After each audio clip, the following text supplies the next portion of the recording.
ταξίδι υπό αντίξωες συνθήκες, έτσι. Όπα, φτιάξτε δεξιά ρε μαλάκα.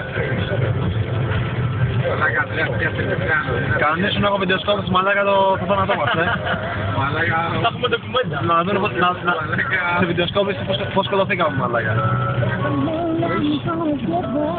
Τι ταξίδι βλέπεις, πώς το βλέπεις το ταξίδι? Όχι καλό. Έχω βάλει ζώνη. Έχω βάλει ζώνη εδώ. Σχεσμένος. Πίσω κάθισμα με... Βρήκε καταφύγιο πάλι στις δύσκολες στιγμές. Στις δύσκολες στιγμές.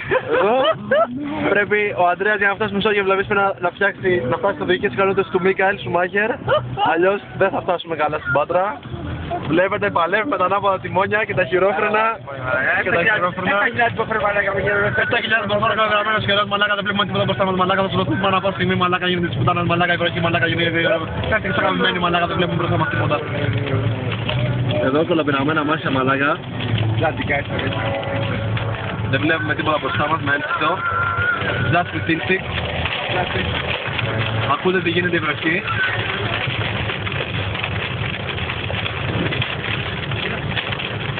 Πάμε νερό.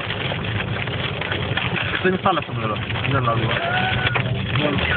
Λέγει χαλάζι. Πέφτουνε πέτρες. Ακούτε το χαλάζι τώρα. Λιδομολισμός στο Κόρσκα. Πέφτουνε πέτρες.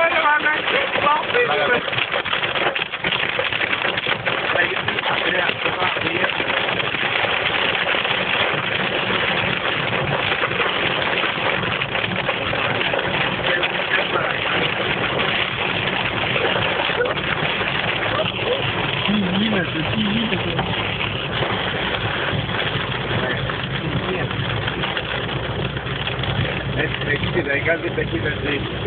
Ναι, 20 χιλιόμετρα μαλάκα. Εκεί βράδυ θα φτάσουμε στη Μάτρα στα χιλιόμετρα μαλάκα. Θα φτάσουμε στο όχι τουλάχιστον μαλάκα. Μαλάκα σταματήσαμε έτσι, πλάσανε πάνω να τσώνει. Μαλάκα, τι γίνεται. Μαλάκα δεν υπάρχει.